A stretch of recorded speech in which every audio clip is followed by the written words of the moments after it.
جس کو کئی ائمہ سے اور کئی طرق سے نقل کیا ہے، ایت اللہ مشکینی۔ ایت اللہ مشکینی ایک بہت بڑے عالم تھے، بہت متقی تھے، تقوی ان کا اتنا بلند تھا کہ انہوں نے رسالہ عملیہ اپنی توضیح المسائل لکھ کے تو واپس کر لی۔ کیوں؟ کہا کہ میرے استاد زندہ ہیں امام خمینی، تو ان کی زندگی میں نہیں چاہتا کہ میری توضیح المسائل جائے اور میں ان کے مقابلے میں اپنے اجتہاد کا دعویٰ کروں۔ وہ لکھتے ہیں کہ چند ایسے مقامات ہیں جہاں اللہ کے فرشتے ہنستے ہیں، ان مقامات میں سے ایک مقام یہ ہے، اگر کسی کو میری بات بری لگے تو میری بات نہیں ہے، یہ بات ائمہ کی ہے، امیر المومنین کی ہے، امام صادق کی ہے۔ خصوصاً میں اپنی بیٹیوں سے، ماؤں سے، بہنوں سے کہوں گا، یہ بات ان کے لیے ہے، ان کو مخاطب ہو کے کہوں گا کہ آپ اگر کنیزان زینب ہیں، کنیزان زہرا ہیں، کنیزان سکینہ سلام اللہ علیہا ہیں، تو آپ اس بات پہ توجہ کیجئے گا۔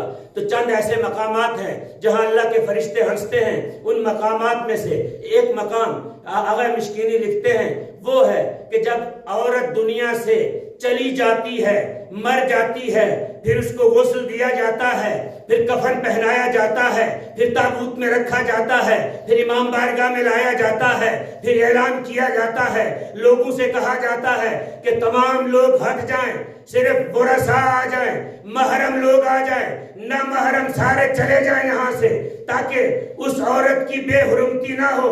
تو اللہ کے ملائکہ ہنستے ہیں، آواز پروردگار آتی ہے، آقا مشکینی کہتے ہیں فرشتوں سے خالق کہتا ہے جبرائیل کیا ہو گیا ہے، کیوں ہنس رہے ہو؟ کسی کی ماں چلی گئی، کسی کی بہن چلی گئی، کسی کی بیٹی چلی گئی، کسی کی زوجہ چلی گئی، تو تمہاری ہنسی نہیں رکتی، وجہ کیا ہے؟ دیکھ کے اللہ کی معصوم مخلوق خالق سے عرض کرتی ہے بار الہ میں ہم ہنس اس لیے رہے ہیں، جب یہ عورت قابل رغبت تھی تو اس کو چھپاتے نہیں تھے، جب قابل نفرت ہو گئی ہے تو اس کو چھپا رہے ہیں۔ جب یہ قابل رغبت تھی تو خود بازار میں لے کے جاتے تھے باپ بیٹی کو بے حجاب کر کے کہ بیٹی میری ابھی بچی ہے تو اس کو حجاب پہناؤں گا تو لوگ کیا کہیں گے؟ لوگ کہیں گے کہ یہ تو قدیمی بندہ ہے، پینڈو ہے، پینڈ تھام کے رہنے والا دیہاتی ہے۔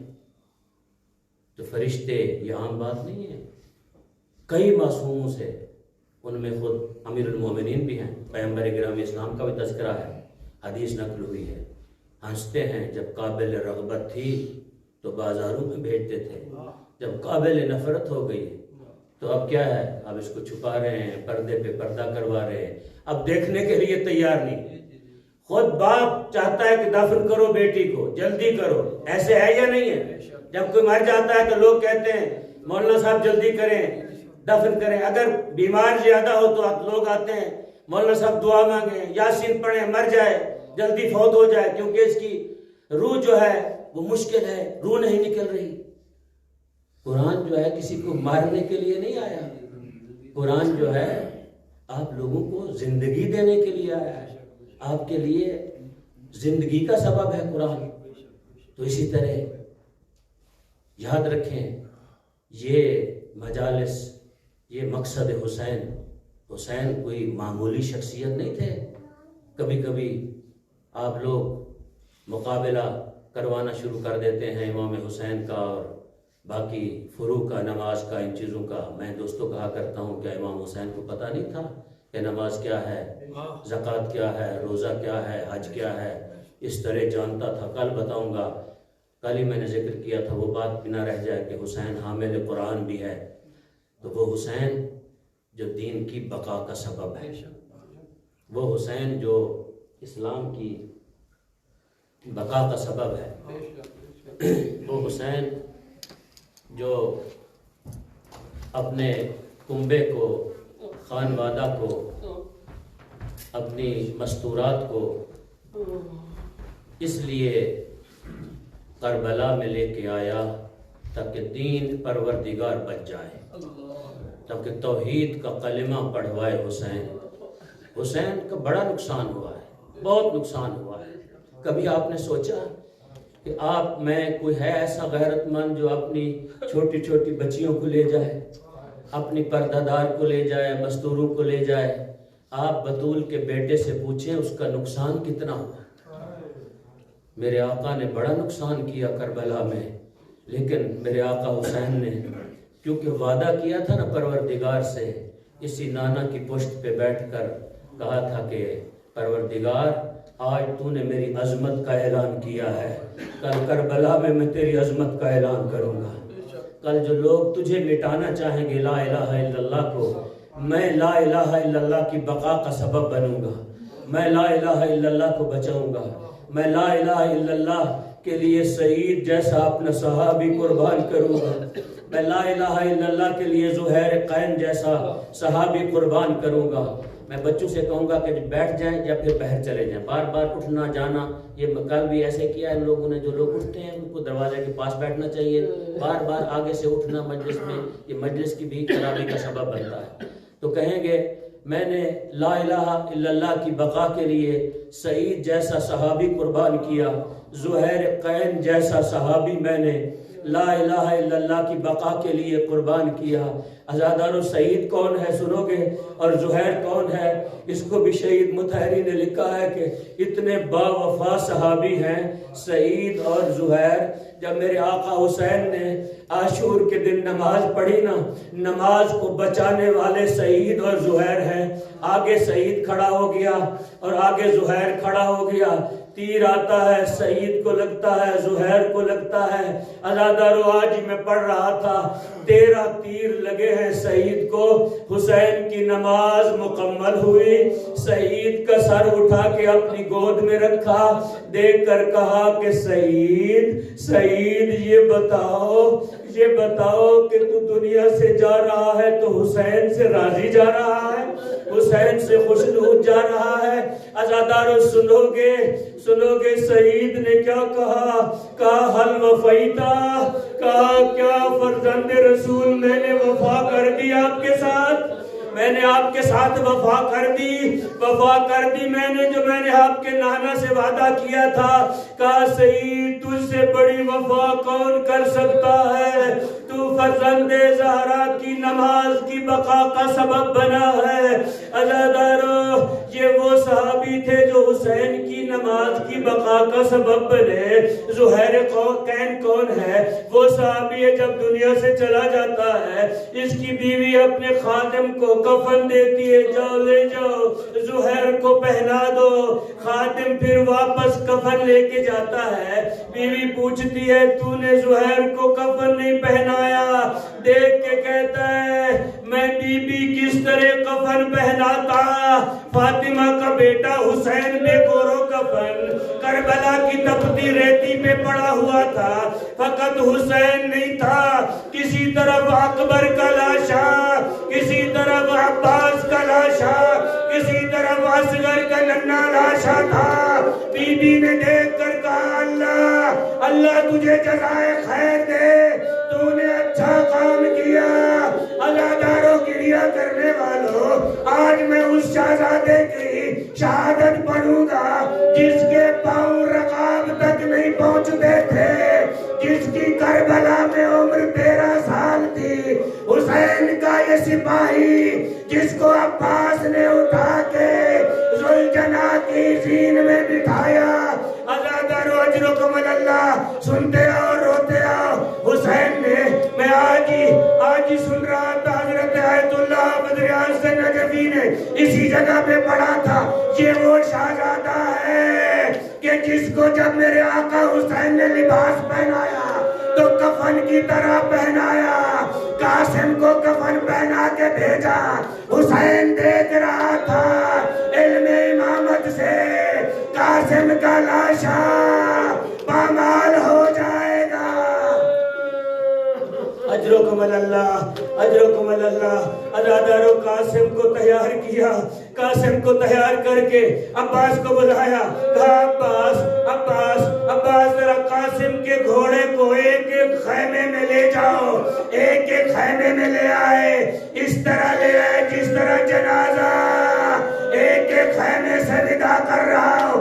عزادارو اب قاسم چلا، ساری باتیں چھوڑتا ہوں. قاسم چلا، قاسم نے جنگ کی، ایک ایک کو مارا، ایک شامی کے 4 بیٹے تھے، اس کو فنار کیا، ارزق نامی شامی ہے، اس کو غصہ آیا، وہ آیا کہ میں قاسم کا کام تمام کروں، علی کے پوتے نے اس کا کام تمام کیا۔